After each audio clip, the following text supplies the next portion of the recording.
Hello बच्चों, कैसे हो आप सभी। मैं स्वागत करता हूं आपका आपके अपने YouTube चैनल पर। जैसे कि अब आप सभी जानते हैं कि मैं 12वीं क्लास के कॉमर्स वाले बच्चों को कॉमर्स के कुछ चैप्टर करा रहा हूं।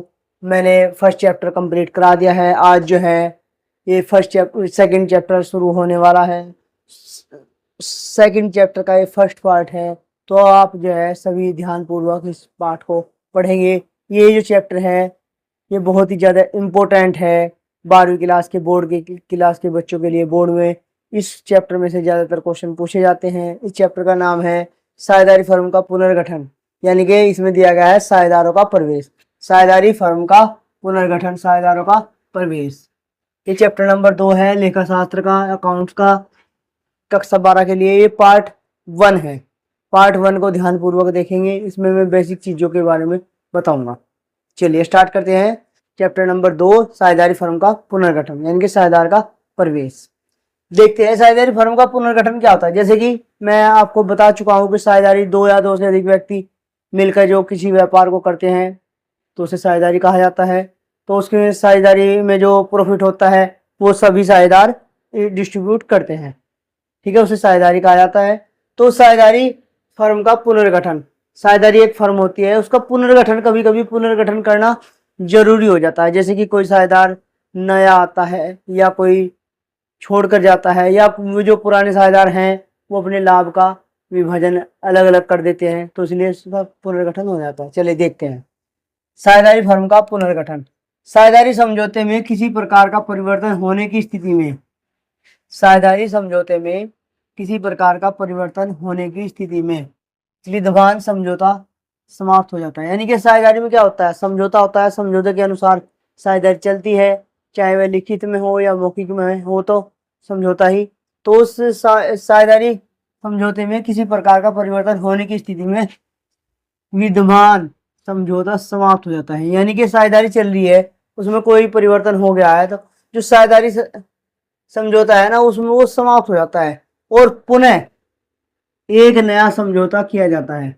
दोबारा से जो है एक नया समझौता किया जाता है।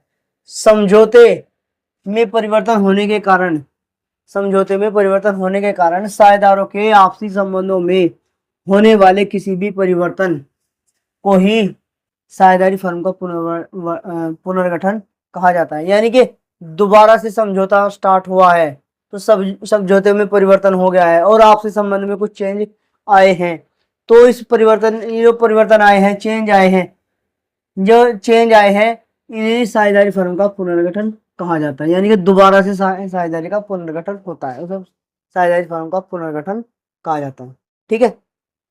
तो ऐसे ही साझेदारी फर्म के पुनर्गठन के प्रकार, यानी कि कितने प्रकार के पुनर्गठन। साझेदारी फर्म का पुनर्गठन तो होगा, दोबारा से गठन होगा साझेदारी का, लेकिन वो कितने प्रकार के होते हैं वो डिस्कस करते हैं। देखिए, नए साझेदार के प्रवेश के समय पर जो है साझेदारी फर्म का पुनर्गठन होता है। दूसरा, विद्यमान साझेदारों के मध्य लाभ विभाजन अनुपात में परिवर्तन। जो साझेदार मौजूद है उनके लाभ विभाजन अनुपात में परिवर्तन होगा।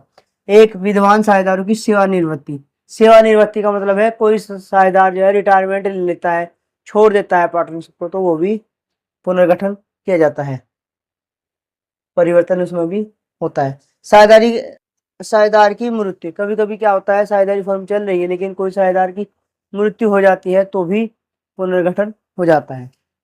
तो जैसे कि नया साझेदार प्रवेश करता है, तो नया साझेदार प्रवेश करेगा तो उसको पुनर्गठन करना जरूरी हो जाता है, क्योंकि जो पुराने साझेदार मौजूद हैं वो ये चाहेंगे कि हमारा जो प्रॉफिट है हम खुद ही रखें, तो हम उस फर्म को जो है दोबारा से पुनर्गठित करेंगे, क्योंकि उसमें से जितना भी फायदा है या लॉस है वो सारा का सारा डिस्ट्रीब्यूट उन पुराने साझेदारों के बीच में हो जाता है। नया साझेदार जो आएगा वह अपना हिस्सा सही तरीके से लेकर आएगा और सही वो बांटेगा। विद्यमान साझेदार के मध्य लाभ विभाजन, कभी कभी विद्यमान साझेदार होते हैं वह भी क्या करते हैं, लाभ का विभाजन चेंज करना चाहते हैं। यानी कि कभी कभी क्या होता है, कोई साझेदार ये चाहता है कि मैं अपने इस बिजनेस में चल रहा है, बढ़िया चल रहा है, तो और ज़्यादा बिजनेस में फ़ायदा लेने के लिए वो ये सोचता है कि मेरा अनुपात जो है ना कम है, तो मेरा अनुपात बढ़ जाना चाहिए, लाभ अनुपात बढ़ जाना चाहिए।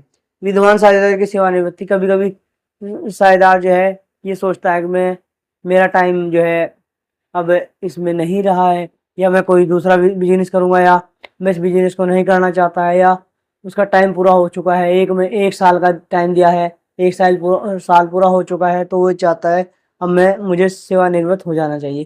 तो तब भी साझेदारी फर्म का पुनर्गठन होगा। फिर साझेदारी की मृत्यु, कभी कभी मृत्यु हो जाती है साझेदारी की, तो भी पुनर्गठन हो जाता है। तो ये इस चैप्टर का पहला पार्ट है। इसे ध्यानपूर्वक पढ़ना है, क्योंकि इसे पढ़ेंगे तो आने वाले समय में, जैसे कि नए साझेदार का प्रवेश, तो नए साझेदार के प्रवेश को के बारे में भी आपको पता लगेगा इस साझेदार के प्रवेश के समय क्या क्या कार्य होते हैं। तो इस प्रकार ये वीडियो समाप्त हो जाती है। तो कैसी वीडियो लगी है तो सभी कमेंट करके जरूर बताएं, वीडियो को लाइक करें, और जो चैनल पर नए जुड़े हैं वे चैनल को सब्सक्राइब अवश्य करें। धन्यवाद।